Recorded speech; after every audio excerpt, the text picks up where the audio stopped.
안녕하세요. 앤서 피지오테라피 웰니스 클리닉 원장 양정현입니다. 오늘은 팔꿈치 통증에 대해서 알아보도록 하겠습니다.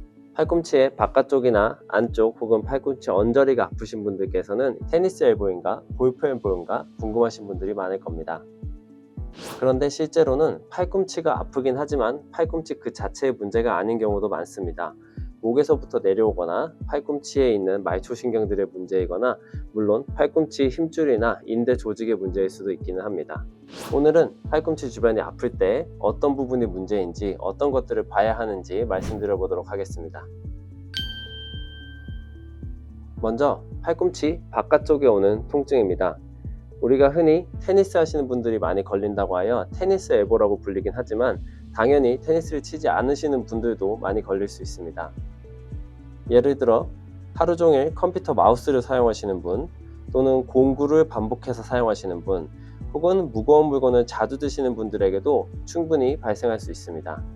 특히 테니스 엘보가 있는 분들은 컵 하나 드는데도 아프거나 손목을 이렇게 들어 올리기만 해도 아파요. 혹은 헬스장에서 덤벨을 들면 아파요 라는 말씀을 많이 하십니다. 이런 경우 손목을 뒤로 젖히는 움직임이나 물건을 강하게 잡는 그립 동작에서 통증이 증가할 수 있습니다. 그리고 눌러봤을 때 팔꿈치 바깥쪽에서 강한 압통을 느끼실 수 있습니다.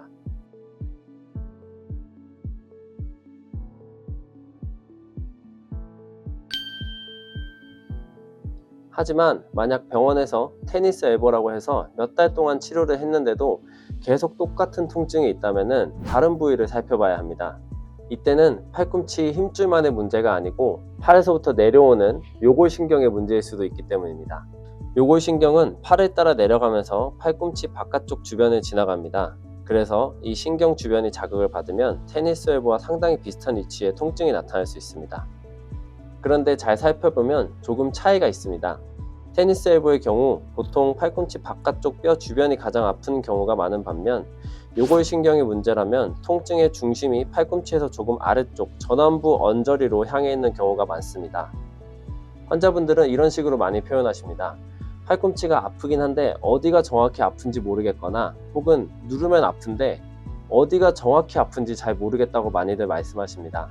이런 경우 단순히 힘줄 치료만 진행하면 증상이 호전되지 않을 가능성이 아주 높습니다. 다음으로는 팔꿈치 안쪽이 아픈 경우입니다. 팔꿈치 안쪽이 아픈 경우에는 대표적으로 골퍼스 엘보가 있습니다. 이 안쪽에는 손목을 구부리는 근육들과 손가락을 구부리는 근육들이 모여 있어서 이 근육들을 자주 쓰다 보면 당연히 문제가 생길 수 있습니다.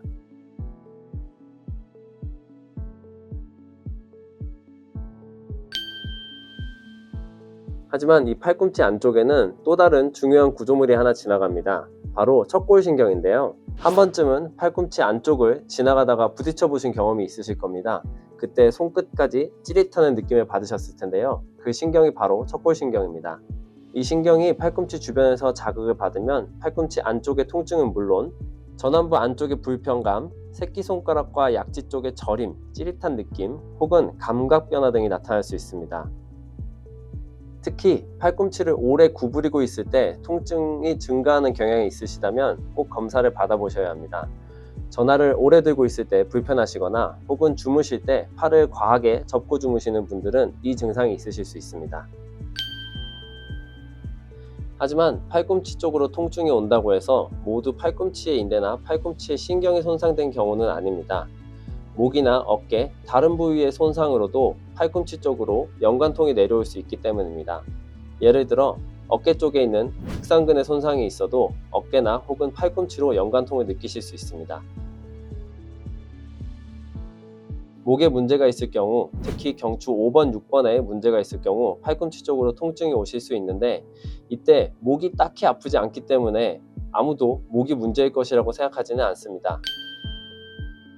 그렇다면 팔꿈치가 아파서 물리치료를 오시면은 저희가 어떤 것을 검사하는지 말씀드리도록 하겠습니다. 팔꿈치가 아프시다고 해서 저희가 그 부위만 마사지 해드리고 보내지는 않습니다. 먼저 정확한 통증 위치를 확인합니다. 바깥쪽이 아픈지, 안쪽이 아픈지, 아니면 어딘가 모를 언저리가 아픈지를 확인합니다. 그리고 어떤 동작에서 통증이 오는지도 확인합니다. 물건을 잡을 때 아픈지, 손목을 움직일 때 아픈지, 팔꿈치를 움직일 때 아픈지, 목을 움직일 때 증상이 변하는지도 확인해 봅니다.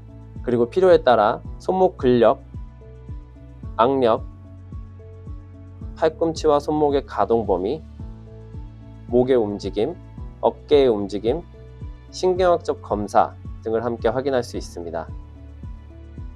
팔꿈치 통증이 며칠 안에 자연스럽게 좋아지는 경우도 많습니다.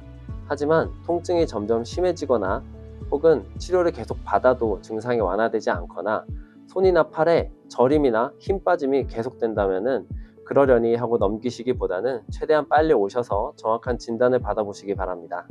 결국 통증은 어디가 아픈가도 물론 중요하지만 왜 아픈지를 찾아내는 것이 더욱 중요합니다. 그래서 위에 말씀드린 팔꿈치 통증을 가지고 계신 분들은 저희 앤서 피지오테라피 앤 웰니스 클리닉을 찾아주시면 저희가 정성껏 진료해 드리도록 하겠습니다. 감사합니다.